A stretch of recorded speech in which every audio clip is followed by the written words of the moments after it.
I believe we're quorate. That's really good. Very pleased. Thank you for everybody that's come along. And I now move over to apologies for absence, please.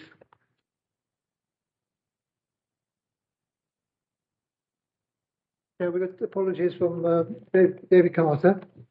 So David Carter is joining by Teams. Apologies from Felicity Cox and Lucy Nicholson and Anita Pizzani, who's sending a substitute bit of leaves.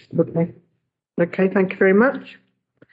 I'm going to welcome Ali to our throng this evening as our interim DCS, and to also minute our gratitude to Amanda Lewis, who, as most of you will know, is retiring, and we'd like to thank her for all her hard work while she's been with us as a Health and Wellbeing Board. I don't know whether we'll have another meeting before she actually goes, but I think we should record it tonight just in case. Okay. Minutes of the last meeting, and you will note they are ratification of the resolutions of the inquorate Health and Wellbeing Board that when we met on the 18th of August. So you're ratifying the decisions we took that day tonight. Is that agreement with everyone? Thank you very much. Remind members about disclosures of interest. I don't believe we have any urgent business this evening. None, Chair. We've no references from other committees or other bodies. None, Chair. And we're on to, therefore, item 7, which is the reports and the Luton 2040 refresh. And I believe, Jane, you're going to lead on this one tonight. Brilliant. Hello, everyone. Thank you so much for allowing us to be here this evening. I'm just going to do a brief introduction because Corey, who is up on the screen there, hi Corey, has done the bulk of the work of this, and so we'll present to you the report, which I know you've had and hopefully had a chance to read through the vision. Just as way of introduction, the 2040 vision is a town-wide vision, and its success will be based on our joint sense of ownership towards this vision, and therefore how we apply it to the work of each organisation. And I know that Luton Council has done a lot of internal work to ensure that our strategy really feeds into the Luton 2040 vision. And what we want to know from you this evening is, does this 2040 vision speak the language of your organisation, what you're trying to do, and do you see how your strategy is represented in it? And when we think of Luton in 18 years' time, do you see your organisation as represented in that document as contributing to that change? And if 18 years is too far, then let's think 5 years. And we've put some tangible outcomes for 5 years' time within the document, which hopefully help us all to picture the next steps we need to take on this journey. And it is in fact a journey, and we will be learning each step of the way, and we need each other as partners to hold each other to account to that, which is what tonight is about, and also to support each other in successes. So I will hand over to Corey, who will take us through the report. Hope you're feeling okay, Corey. Yeah, thank you, Hazel. Can you all hear me okay? Yeah, thanks for that introduction, Jane. Yeah, so apologies that I can't be with you in person tonight. Unfortunately, I'm positive for COVID at the moment, so I'm sure you'll all be glad that I'm here rather than with you. But yeah, not feeling too bad. So as Jane said, really important, the update of the 2040 vision. So many of you will remember when we launched the vision a couple of years ago. Hopefully everybody remembers discussing shaping the vision at the time. And so this is really quite a light refresh that just reflects the change in the position of the last couple of years, and then really kind of sets out the direction for the next 5 years. So I'm just going to talk briefly about some of the changes. Hopefully everybody's had a chance to look at the document which has been attached to the report, and the report as well. But there's an opportunity to look at that and feedback later on if you haven't had a chance to look at it before. So really this refresh, as I say, is quite a light refresh, but it looks to do a couple of things. So firstly, really kind of captures and reflects on the progress of the last couple of years. So in terms of recovery from COVID, but also lots of other things that we've all been doing through various partnerships, and many really positive achievements which are picked up in the document that people will see in there. And also, this really is looking to kind of mark that shift from a focus which we had a couple of years ago when we launched the document, which was around COVID recovery and laying the foundations to deliver our long-term vision for the town. And really kind of this document is more around how we deliver on each of our priorities over the next 5 years. So just to give a quick summary of some of the key changes. So we're still focusing this around the same 5 themes, and we still have that same long-term vision for the town. So a healthy, fair and sustainable town where everyone can thrive and no one has to live in poverty. But we've just tweaked each of the 5 priorities and some of the target outcomes that Jane mentioned before, just to reflect the change and the focus over the next 5 years. So in terms of the inclusive economy priority, this very much now moves away from economic recovery towards long-term focus on growing key sectors of our economy and a greater focus on inward investment. Still, though, has key focus on skills, well-paid jobs, town centre regeneration and inclusive growth within that priority.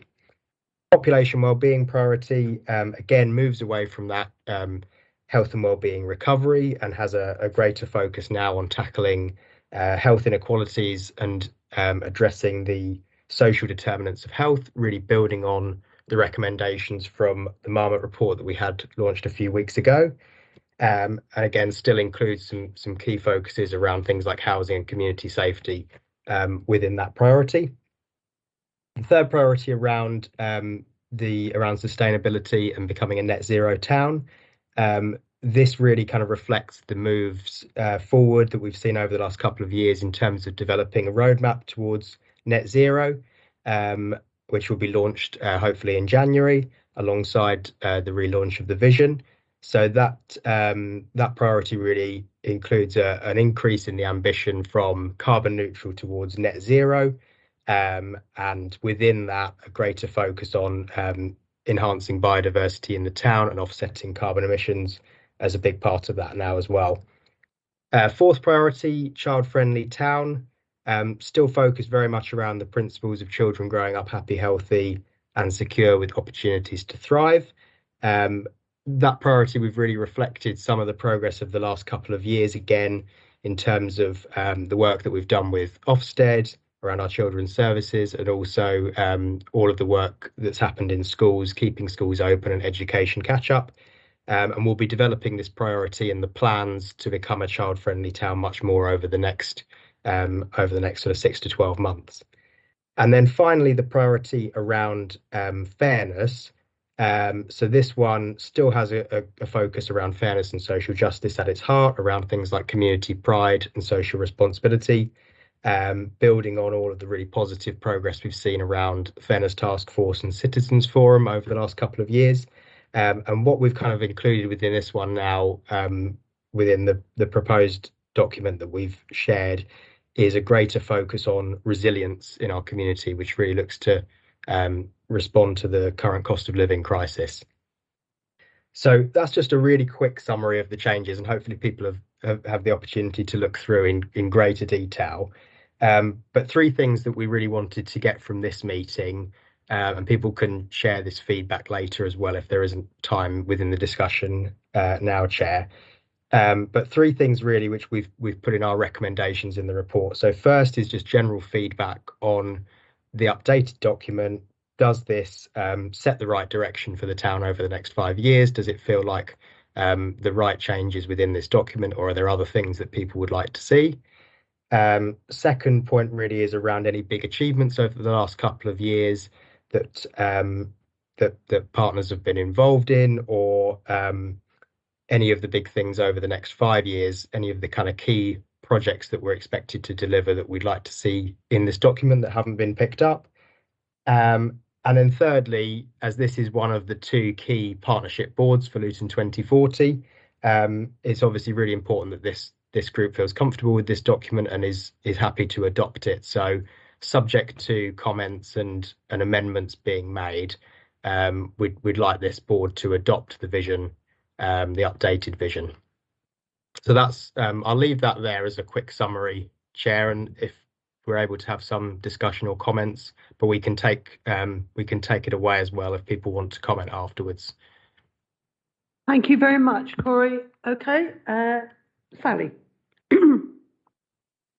Thank you. I just also wanted to highlight, just in support of Corey's commentary, but also just to highlight that next Health and Wellbeing Board, so December, we're bringing through the first draft of the updated population wellbeing strategy, which obviously underpins and gives more detail to a lot of the work that sits around the, well, a few of the key priorities actually in this, but it will be key to the delivery of some of this. So a lot more of the detail will come through within that strategy draft, but we'll need to have clear read across to this document. So Corey and I had a meeting with others last week, just talking about, because that sort of, the timing is not quite aligned for the detail of that. So there will be scope to be able to tweak and amend as we go a little bit on this, but broadly they will be along the same direction, but more detail will be coming through in the Health and Wellbeing Board in December around the delivery of the population wellbeing strategy that sits under this. Okay, thank you, Sally. Anybody else? Other comments? Yes. Hi, just in case anyone doesn't know, so I'm Nikki Pullen. I'm the Link Director with Luton, with the Integrated Care Board.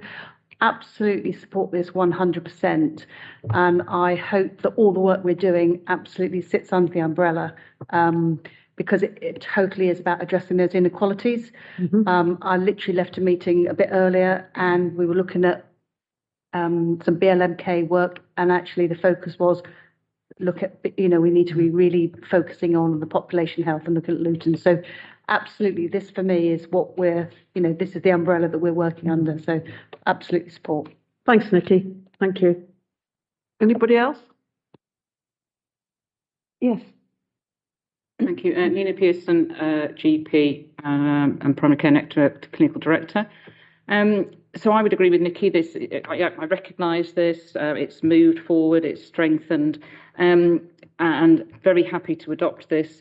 Could you tell me what kind of easy to digest summary versions we could get out to, for example, my other clinical colleagues? So something that's pithy, probably, dare I say, probably no more than 2 or 3 pages, but to hit between the eyes, the main focus, and then some will be drawn in to read more. Thank you. Is that something that's planned to do something more on that? Yeah, so I think, sorry, I don't know if Jane wanted to come in on that, but yeah, so we've had this discussion recently. We'd like to look at having some shorter kind of summary versions that are more useful for different audiences. So yeah, definitely something we can take away. Brilliant. Any other comments? Yeah, Ali. Yeah, thanks, Chair. I'd just like to support also the fact that we've shifted even in that 2-year period. So for children and child-friendly town, our first priority was to move children's services out of that inadequate judgment and into a different space. And I think it's really important that we're sort of loud and proud about that bit of the achievement and how we're building that then forward in terms of what we're seeking to achieve, because that was our starting point for child-friendly town, was to deliver those core services at the standard you would expect. And that's at the moment we're in the middle of our SEND re-inspection to also look at how much progress is made. So and I think it's sharp in my mind about how much progress has been made over the last 2.5 years, despite all of the challenges. And some of the reflection back anecdotally today has been around that phenomenal ambition that you can see, but also progress, huge amounts of, despite huge challenges that Luton's had to face. So I think there's something about kind of being a bit more loud and proud, I thought, actually, about how much we are that determination and building on that determination. And I agree with the last comment in terms of child-friendly town. Having a child-friendly document probably would be something quite useful as well as easy read for some of our so for in terms of learning disabilities, etc. So just something quite simple, but I'd support that. So thank you for that. Ali, anybody else? Yes. Can I? Just to build on what Corey was saying as well, I think what's really important for the document with where it is actually this is a partnership document. So this is collectively us as a borough coming together and what we've all delivered towards 2040. And that's there, but I think actually if we can make that more prevalent as we go forward as well, clearer, thinking about all of the partners that we've got in the room today, that's really pivotal as we move forward. Jane. Just building on that, thank you for raising that, Mark. If you have specific achievements within your organisation which are not represented in here and you feel actually these are significant achievements towards 2040, please do let us know, because we absolutely want to do that and put them proud and centre. Anybody else? Any other comments from anybody? No? Okay, you asked us 3 particular issues you wanted from this. The feedback has kind of been that, yes, we're in the right direction, I think. I think that's the message that's coming clearly through. I agree with you. If there's any achievements people feel aren't in here or could be included, please let us know. And Nina moved that we adopt the document, so I'm assuming that's okay with everyone. And thank you very much for the hard work I know that's gone into this, and will continue to go into the document. So obviously, if you've got comments or any other points you'd like to raise, please go back to Jane or anybody, and we'll make sure they're included. Okay? Thank you very much, everybody. Thank you. Take care of yourself, Corey. Thank you. I now move on to item 8 and the refresh of Luton's sports and physical strategy. And I see Matt round there. Yes, I did. Yeah.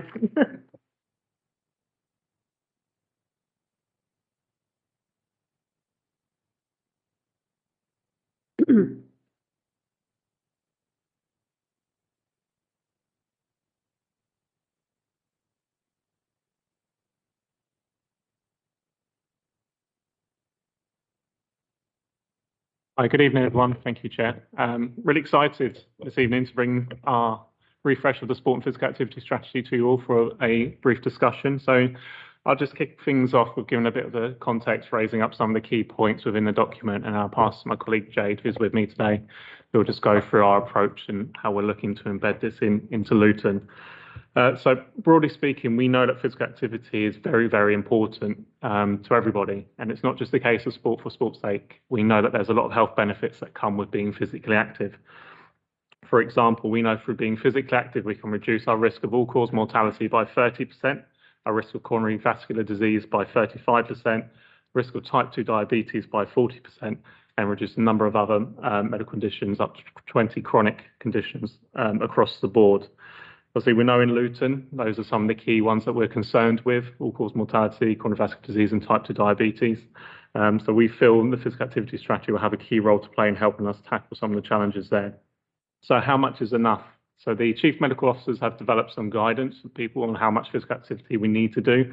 Broadly speaking, for adults, we're looking at 150 minutes of physical activity per week. It doesn't have to be overly strenuous, just enough to make you a bit breathless, but still maintain a conversation.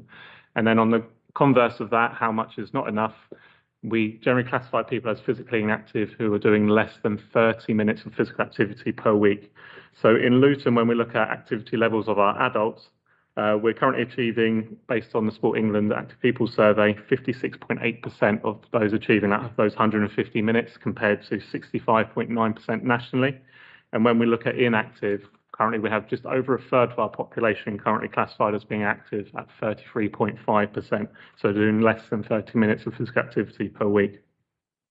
We do have some not overly concerns, but in terms of the perception survey, which is done by the council, when we asked a similar question, we found that 87% of our population considered they were doing more than 30 minutes of physical activity per week. So we have to consider, in terms of the surveys and what's done with physical activity, it's one of the most misreported.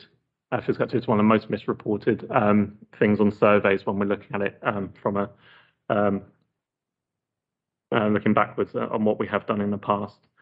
Comparatively speaking, we're similar to our statistical neighbours, so we're performing quite well in the sense of there's no statistical difference, but ultimately we are performing worse than the national average, so there is a lot of work for us to do. Obviously, we feel that physical activity has a massive role to play in terms of, one, continuing our strong recovery from the pandemic, as well as, which is quite nice that Jane and Corey have gone before us, leading into the refresh of the 2040 vision, and obviously on Sally's point around the refresh of the population wellbeing strategy as well. We feel that physical activity has a key role to play in all of those aspects, from a child-friendly town in terms of supporting literacy and encouraging our children and young people to develop their resilience, from carbon neutral. I think that's kind of self-explanatory in its sense, but promoting active travel, sustainable transport, etc. From a fairness perspective, we're all about providing a strong and empowered community and supporting work of the task force and providing equal opportunities for everyone to be physically active. From a perspective of promoting health and well-being, obviously, again, supporting the marmot work that's taken place equally, but again, promoting equality and reducing inequalities for the work we're doing by targeting some priority groups for our proportionate representation approach. And then also in terms of an inclusive economy, we know physical activity has an important role in driving the economy, not only from an employment perspective, but also from a health, social care and productivity perspective as well. So generally today we've started the beginnings of our consultation process, and we're looking to go out to public consultation relatively soon to share this with the public. But we're very keen to get views and opinions today on how the work is developing so far. So we're hoping through this process, and in the report you've noted the importance that we're stressing on embedding physical activity within a kind of a systems approach. And we're also looking at providing opportunities today for health colleagues, other key stakeholders, local authority colleagues within that process, so we can continue to build towards making physical activity everybody's business. So on that note, I'll pass it over to Jade, who will look about applying our vision and how we're going to set about doing that. Thanks, Matt. So we're looking to adopt a whole systems approach as part of the refresh of our sport and physical activity strategy. So that's going to look to increase physical activity levels within Luton and also reduce sedentary behaviour. So as part of the whole systems approach, we want to sort of embed sport and physical activity in multiple systems within multiple sort of stakeholders, making sure it's accessible for all. So this whole systems approach is about creating a shared vision and highlighting that sport and physical activity is everyone's business and that everyone has a role to play in that. So as Matt sort of alluded to earlier, following initial engagement with stakeholders and a desktop needs assessment, we have highlighted the 4 priority themes as part of our refresh, and those are creating active people, creating active environments, creating active societies, and creating active systems. And as noted in the report, there are a number of targeted outcomes from each one of those sort of priority themes. And these include protecting and enhancing Luton's sporting infrastructure, active travel, developing partnerships and systems mapping, create and develop strong relationships with the community. So we want the community to feel very much part of this, and we want them to have a voice in this strategy. And we're looking to sort of go out to consultation in the next few weeks. So we're planning on doing a 2-phase consultation, with the first phase sort of starting hopefully sort of end of October, November, potentially, for an 8-week period to get views on the draft strategy and obviously the priority areas that we've highlighted from residents, stakeholders in the local community. And obviously we're here today to sort of get your views on, firstly, the draft strategies that are embedded in the report and the appendices, and also your thoughts on the easy read of the draft strategy, which will go out with the consultation as well. Thank you. We're asked to note and comment on the strategy, so I open it up for discussion. Javid. Thank you. I welcome the four. I think somewhere along the line we want something about safety, because when I talk to some people, sometimes they don't feel safe in the outdoor spaces that we have. So I think we do need to, as part of the active environments, I think safety needs to be very much highlighted in there. And also, I'll just add the fact that how do we actively promote people at the time? So are we looking to increase our outdoor gym equipment? Are we looking to have, even in the town hall, are we like to have a room where some of our staff members could, in their lunch hour, cycle, run on a treadmill, run on a bike? What are we going to do as a leader? What are we going to do ourselves here to lead by example?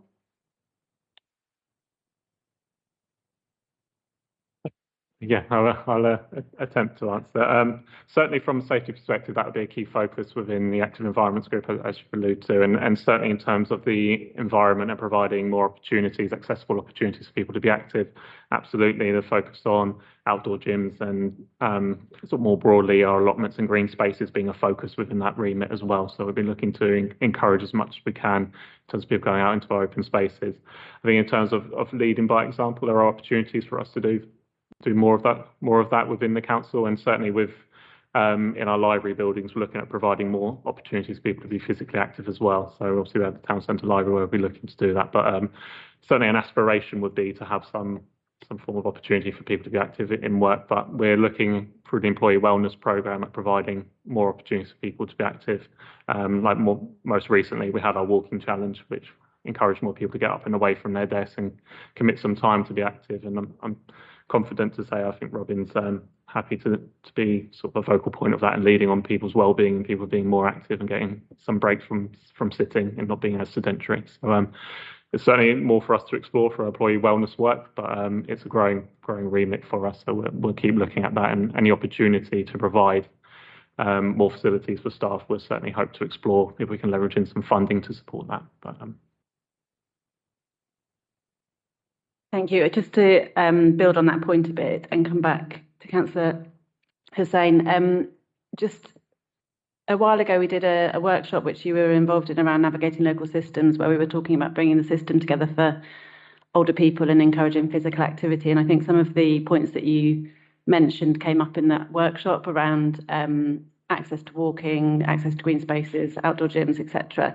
And Matt and I were catching up on those actions last week, and actually most of the work that's come out of that workshop is now going to be built into the strategy rather than a separate work stream. So I think that's right, isn't it? So the findings from that will be built in and build on some of the points that you just made that came up from that workshop. Thank you. That's excellent to hear that workshop was worth. Excellent. Thank you.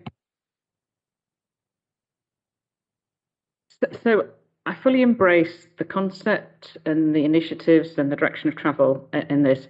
I'm sitting here pondering, how do we enable those people, those residents in our population who are struggling to make ends meet, fitting as many hours into whatever jobs they can get to make enough money to live on and to heat and everything. How do we weave in the incentives, because the activity is right and appropriate for them as well, but how can we make it a win-win all the way around? Is there something about increasing the production of food in spaces that are currently used for something else, etc., where you can tangibly see the win-win of why I would do this and why I get involved, because I can see it being very easy for people to, well, life is going to be so tough, putting in something else like some physical activity for the sake of physical activity is going to be a step too far for them, and yet we all know that it would be a good thing to do. So I'm sorry, that's a really hard one for you. Absolutely a difficult challenge, completely. I mean, in terms of the Sport for Sport's Sake perspective, we have a local group called the Luton Sport and Physical Activity Network, and we have some small grants available to the community. We're looking to diversify in terms of working with local clubs to ensure that particularly from a child and young person perspective, those that are struggling to pay memberships do have some support where they can apply for some additional support, and we can work with the club to make that happen, so we can try and keep those activity levels going. More broadly, exactly as you say, it's quite fortunate in the sense that my remit also covers healthy weight and the food plan that we had within Luton, and we're looking to sort of strengthen that as a food strategy for Luton. So we have a good working relationship with our local Food Poverty Alliance, which actually looks at that growing side of things and how we can enhance and build upon that more. So we're, as you say, in kind of that win all around the sector in terms of looking at those green space we have available, where there are growing initiatives in space, how can we use those more efficiently for one, for producing produce. And there are some things around pollinators as well, but equally just around developing that produce so it goes back into the system. So we're actually going to start a process of looking at food strategy for Luton as well as within the whole, and how that we can build upon that. But certainly we'll be looking to support the Fairness Task Force as far as we can. So where there are opportunities for warm hubs and things, we're looking for opportunities to put people in that space to help others be active, as well as linking into other activities. So we're trying to do what we can with the resources we have available, but it's going to be a challenge for us to keep it at a high priority level moving forward. Yeah, thank you, Hazel. I think back to Nina's point there, I think one of the things that's why the 2040 vision is very paramount. So people can upskill themselves, get a better jobs, so they've got the time to have a work-life balance. At the moment, that imbalance is what the whole 2040 visions, and I think that's what this is a part of that system, the food and everything. And I think that is why it's so important we deliver that 2040 as soon as we can, to lift people up out of poverty so they can have more quality time for themselves and their families, live well and age well.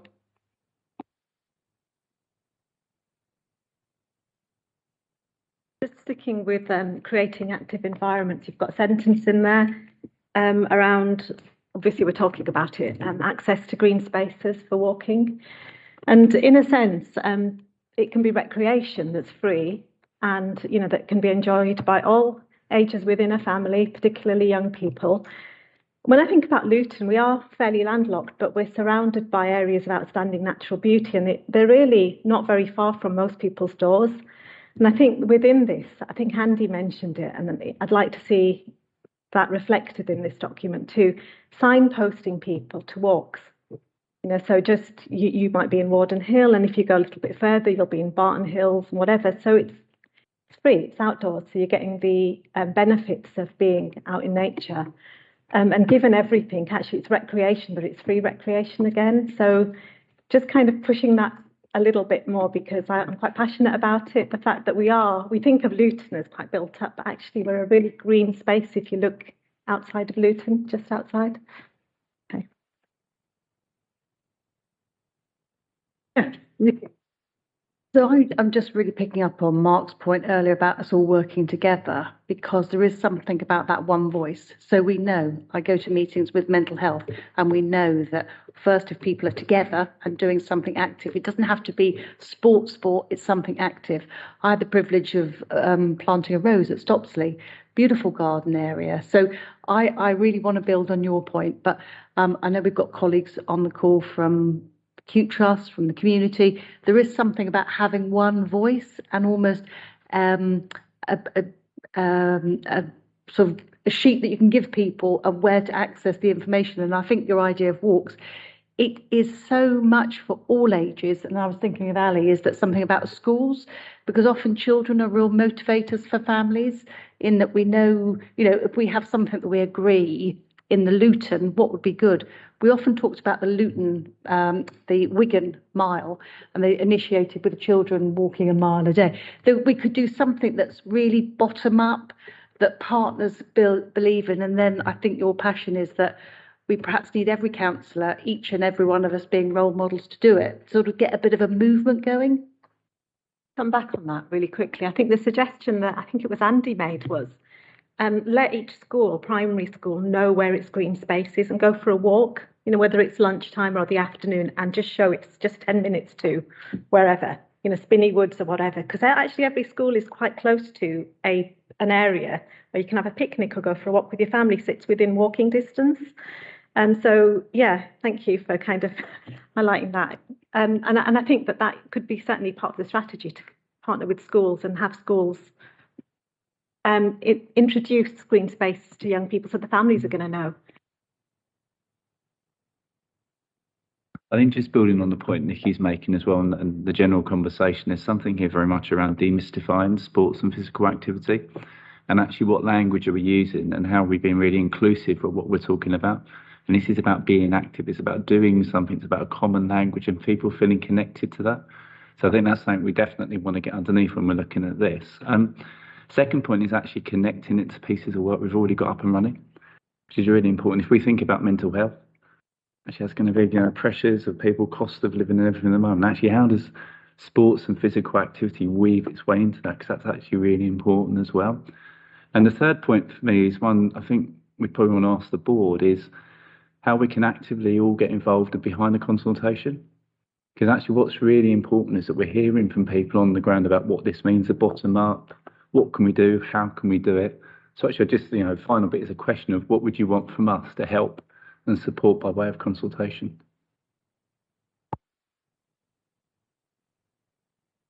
Thank you. I think the point that you just made in terms of having these groups, whilst out canvassing, I came across one of the ladies who had seen something that they were doing up in Scotland. And she said to me, why can't us women do that here?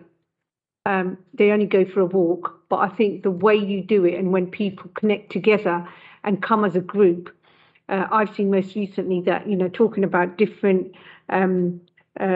organisations and collaborating in terms of mental health, well-being, we've seen that you can start up groups and physically have active groups like we try to do across the town. But how much is it? It comes down to the cost of living, and it costs, even if it's a few pounds, some people may not be able to afford that. So what is it that we can deliver to get people more active and physically? And for me, the key thing that I learned from there was communication. At the doorstep, people didn't even know what was out there for them to tap into. So I think the key thing around that is around how can different partners actually feed people into, well, there's this group here, you can be active and go there. This is good for your well-being. Actually, this is good for your physical activity. Actually, your borderline, you've got women's group there, you've got a men's group there, you've got a mixed group there with children and older people within this space. And back to that point, empowering community members, whether it's councillors or communities, to come forward and be the lead, and then really promoting that, I think is so key. Communication. People just don't know what's there. And unfortunately, if they don't know it's there, you can't access it, and then it falls apart. You can start something up, but it won't deliver because people aren't using it. So, I think it's really key that we've got people here that we can actually build on that. But I think you need to start that initiative and see how we can then work together as partners to really get that strategy going. Do you want to come back on any of that? Yeah, just to say there's some real fantastic sort of conversations happening, and sort of with this strategy, it's more than just sort of encouraging people to take up sort of organised sport that we see as clubs, sessions, etc. It's about reducing that sedentary behaviour, accessing our parks and green spaces. So we've got a promotional campaign happening at the moment, which is called the Luton Let's Get Active campaign, which is encouraging people to sort of move more, signposting them to all those free opportunities that we're talking about. And that's like we've got pushchairs in the park, in Wardown Park, so we encourage mums and babies to go to that. We're offering free taster sessions to allow them to try something new. But it is about sort of raising awareness of some of the great stuff which is happening already in Luton. Like Councillor Malik says, people just aren't aware of it at the moment.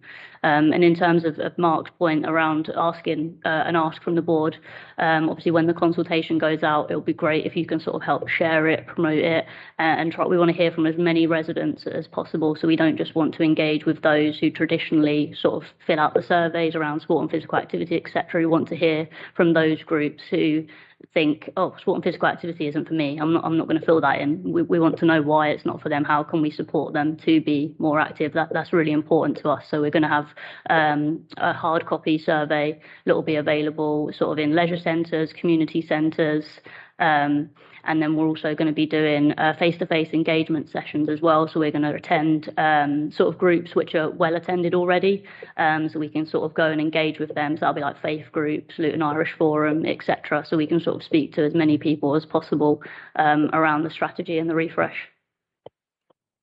Are there going to be any kind of leaflets that are going to go out encouraging that we can put anywhere? In this big document like the last one, are you going to go out with smaller versions or ways that we can get into our communities in a different way?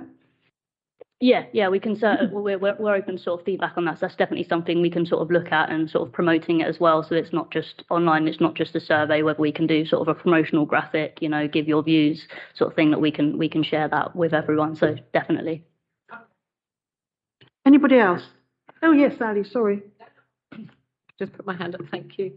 I think it was great to have you come to our DMT as well, so thank you.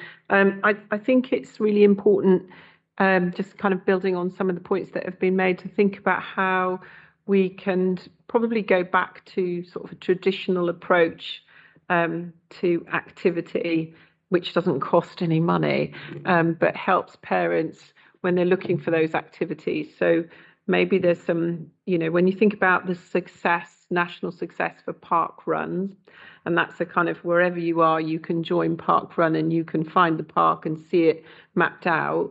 Is there something that we can learn from that for children and families, so that there are parks that would have some activities that are free, that you could go to that park and undertake that activity? So it could be that it's a treasure hunt.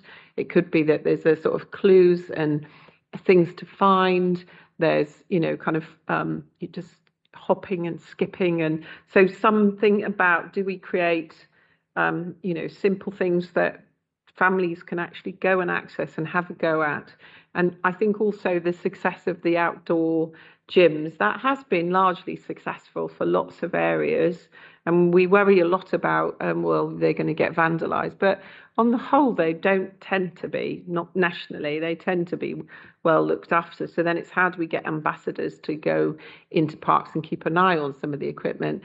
The other thing that, like, sadly show my Sunday activity here, but like things like country, the country whatever program that's on, and they talk very often about taking photographs for competitions, and kids love that. So why not give away a free camera that you can pick up and go and take some photographs, and that could be a competition. And so that helps families think, why don't we just go and pick one of those free cameras up, and we can do a Saturday afternoon activity. Wildlife, how do you spot wildlife? What was the best?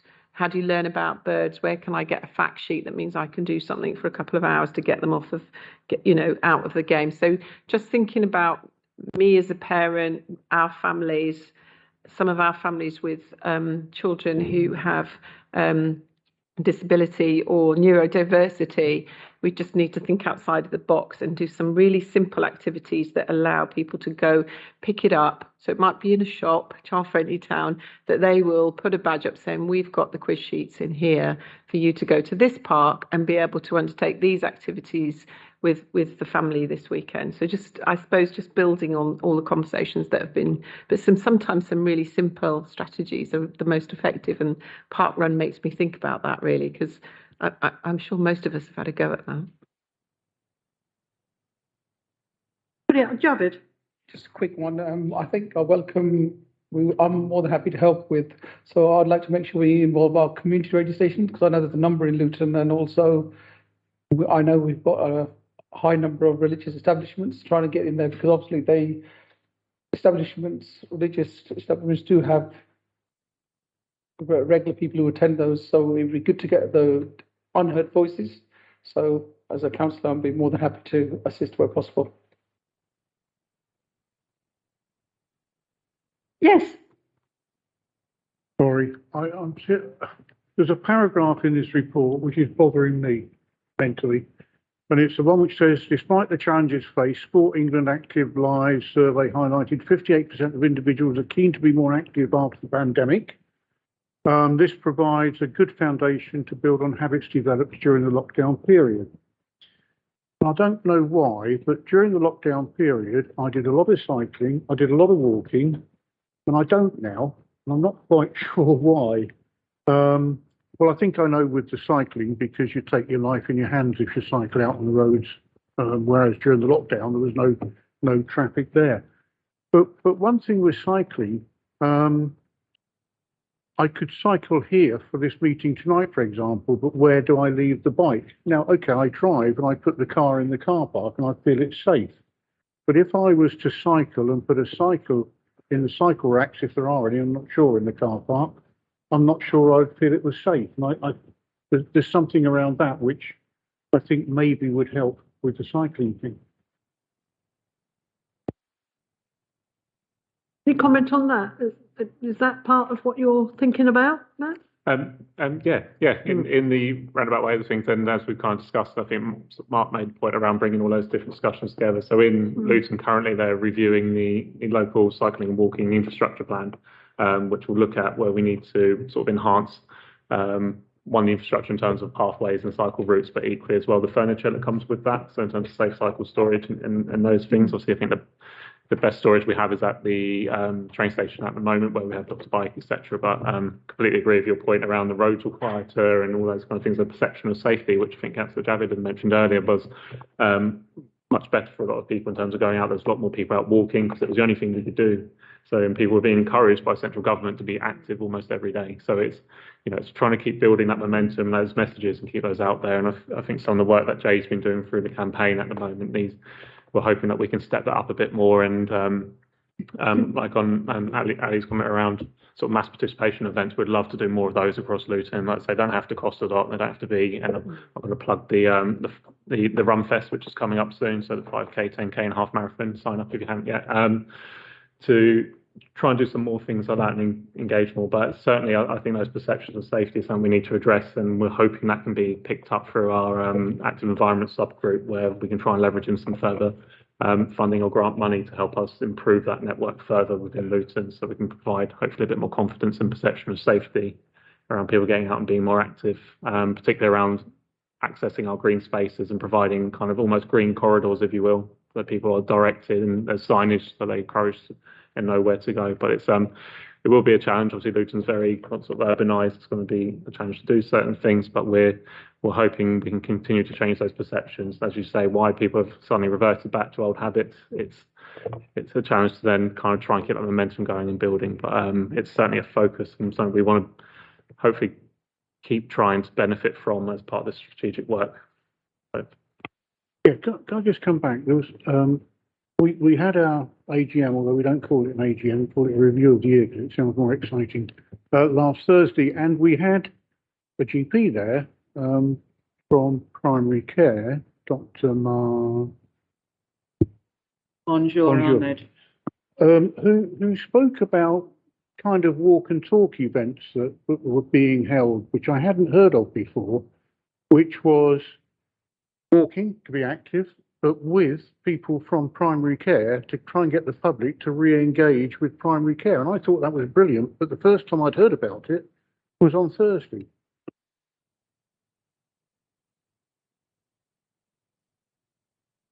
That was mentioned, and I will share, I'd shared it with the members of the place board last Tuesday, but in fact, it's the wife of that GP that came to talk. She got a movement going, the local people, and it's wonderful reading where people literally started with a bit of a walk, and that was Monjour's way of where the GPs were getting a bad press that you can't get to see them. He said, well, okay. And they had some groups that took a slower walk, some that would actually jog, and some that would go a bit faster. So it is an example of that sort of social movement where it is role modelling what we talked about, earlier. Initiative. Anybody else? Okay, if you've got enough information for tonight, will you bring the consultation back to us so we know what the public is saying? Okay, thank you very much. I take it the report's agreed. Yeah, thank you. Thank you very much. Thank you, Chair. Thank you, everybody. I now move on to item 9. Is that you, Mark? Yeah.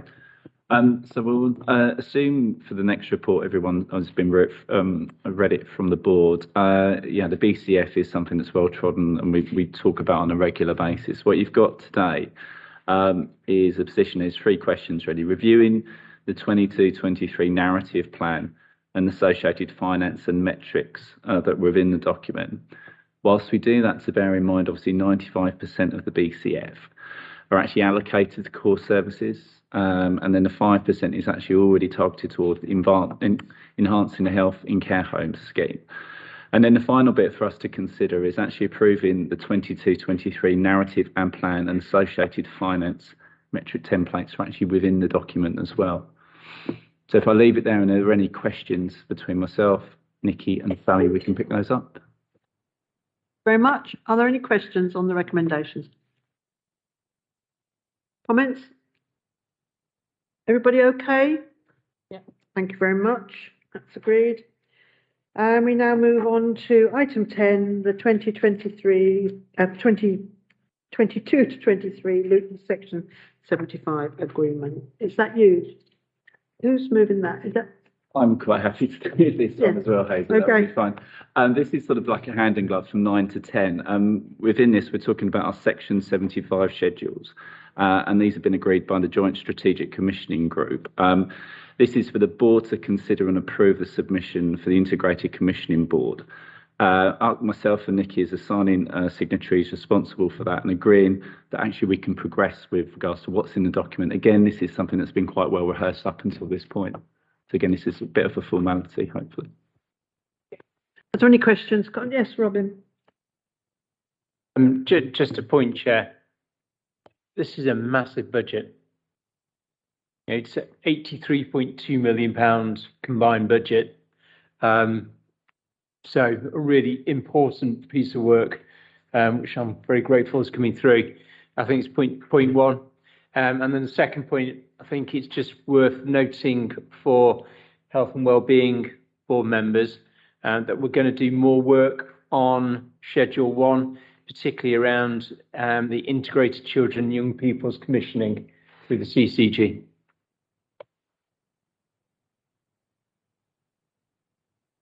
Coming back to Ali's point about earlier on about being loud and proud, as you say, that's a big budget. I spotted that as I was reading every slide, skimming through that report. 83, it's a lot, and people often say, why don't you work together? Why aren't you pooling your budgets? Well, actually, I think we should make it more known that actually there's 83 million that is pooled, because I think that changes the perception for people. I mean, we all know that still isn't enough, but it is working together where we can. So I think we should perhaps make more of it. Yeah, I think that's true.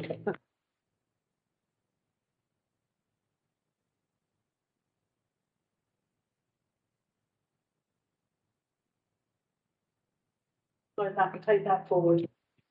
I really do think it is using our place board and the partners that we talked about earlier. And I genuinely, I've been, as you know, around Luton a while, I genuinely believe that conversation is changing.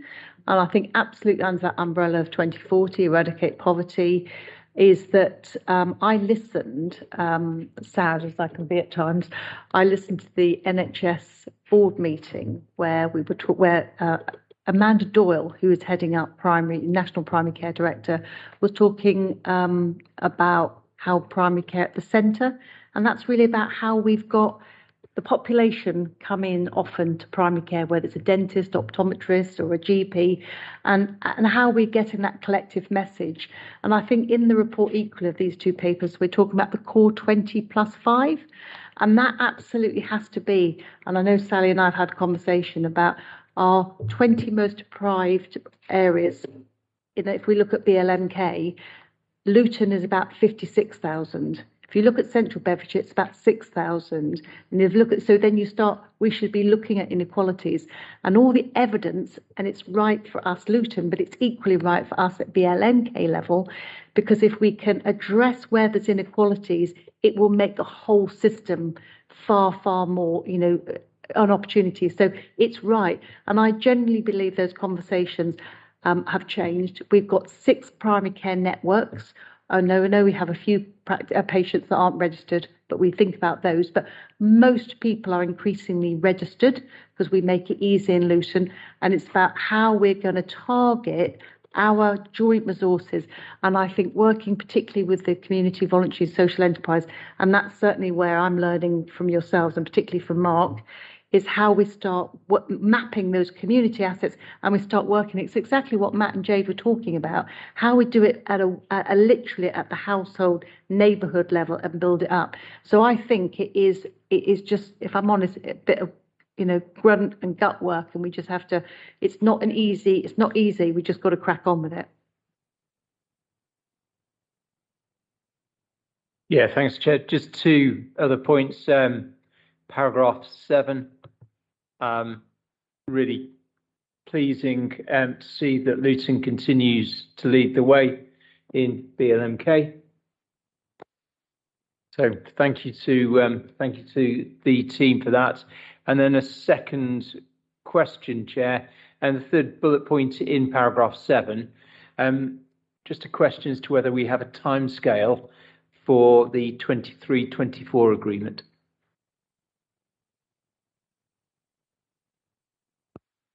I think I'll take that one away and come back, Robin. Okay, anything else? Anybody else? Happy to support the schedules? Yes. Thank you very much. We now move on to item 11 and the pharmaceutical needs assessment. Did this come to the committee before? Or is this, no, maybe it's in my head. Am I getting confused? No, you're not getting confused. Don't doubt yourself. It did come before it went to consultation, and it's now gone to consultation and has come back for final sign-off before publication. But Tutu, my colleague, is on the screen and is just going to talk to the item.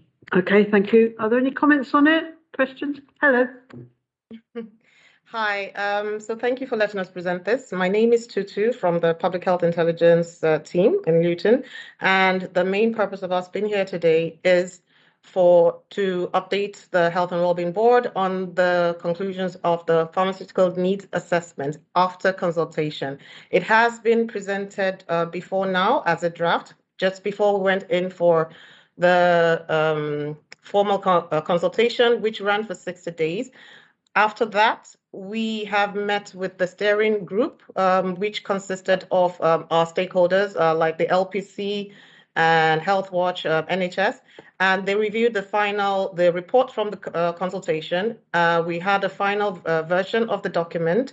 This has now has been provisionally published, the final version, but we're here to request approval and final ratification of this version.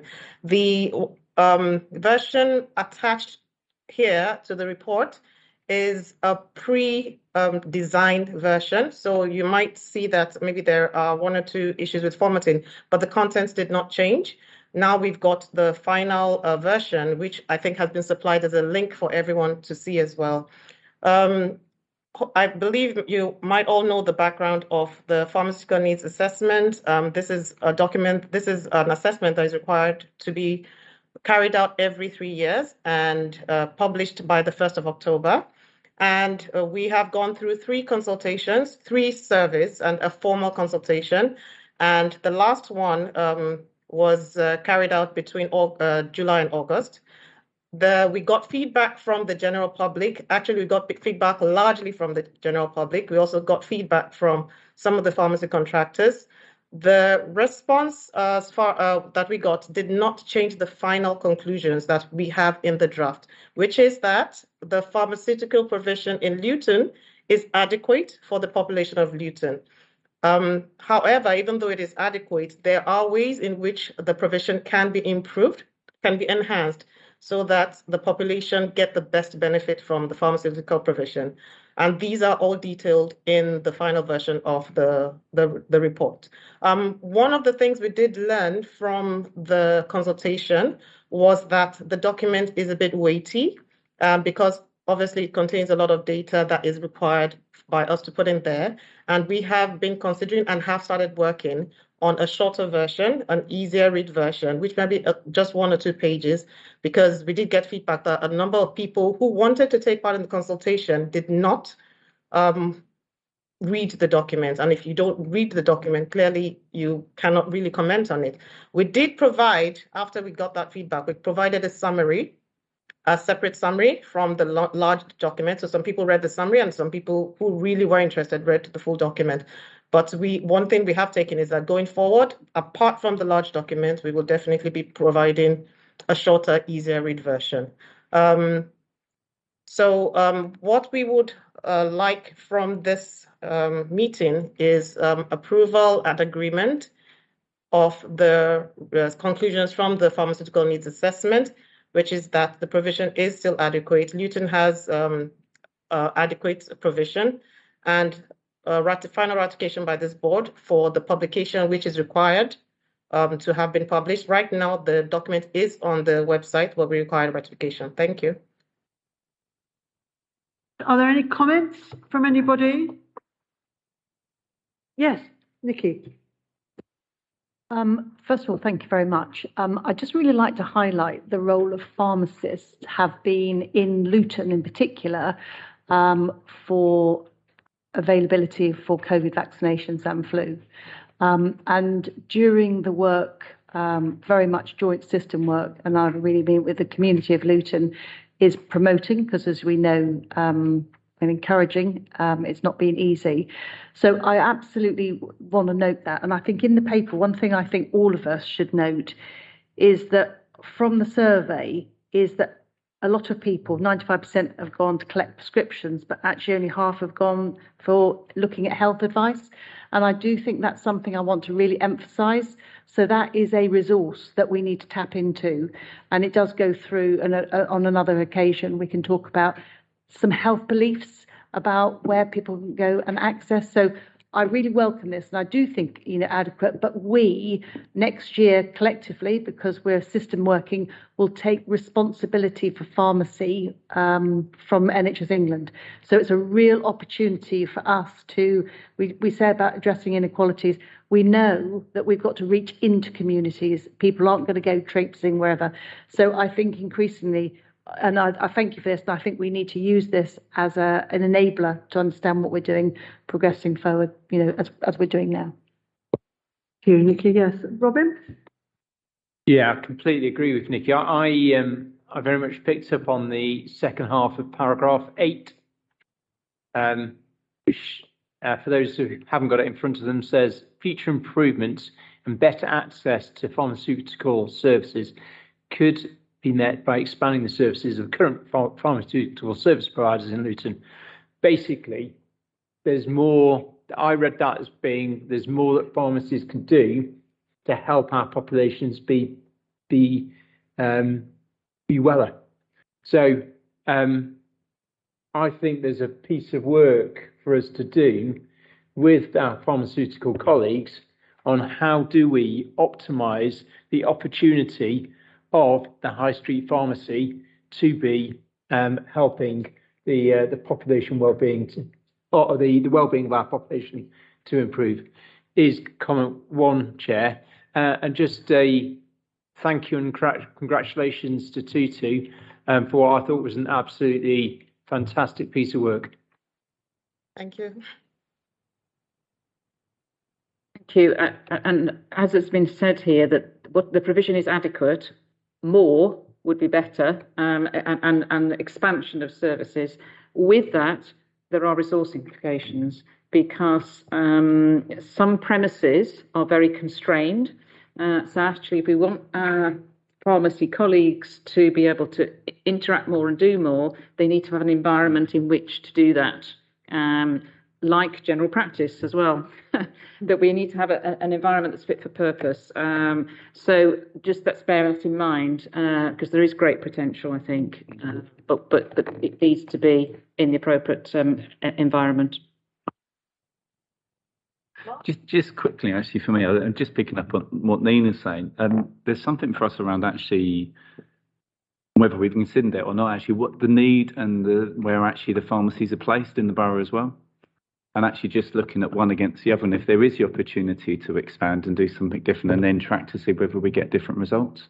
So actually it's evidence-led, as that underpins the stuff that we're talking about here, which I think would be really insightful.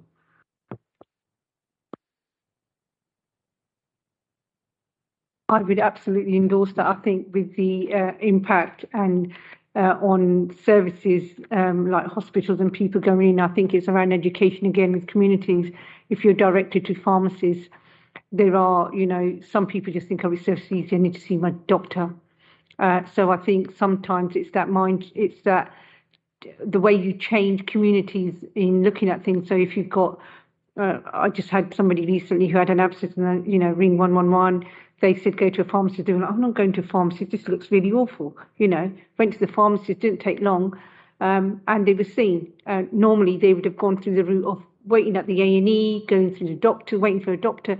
But I think it's around educating. You've got to have the space in the pharmacies for privacy, for people to be able to be seen. So it then does mean part of that expansion within pharmacists, and also if there's somebody available, if you've sort of gone there and he's the only one dispensing medication and he's going to make you wait hours on end. Some people aren't very patient in having to wait for a long period of time. They want to go in and go back out again. So I think it's educating people that, look, these things can be done in pharmacies and you don't need to go through A&E or, another service which has a larger impact. So I think it is about educating community around how to do that, but you've got to have the provisions there in place for them to be able to go to. Okay, anybody else? No? Thank you for the report. Are we happy to approve? Thank you very much. And the last item on the agenda is the Health and Wellbeing Work Programme, which is usually just for note, but obviously if people have got comments, please let me know. No? Happy to note? Thank you very much.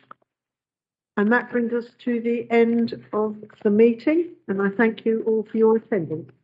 Thank you. Yeah.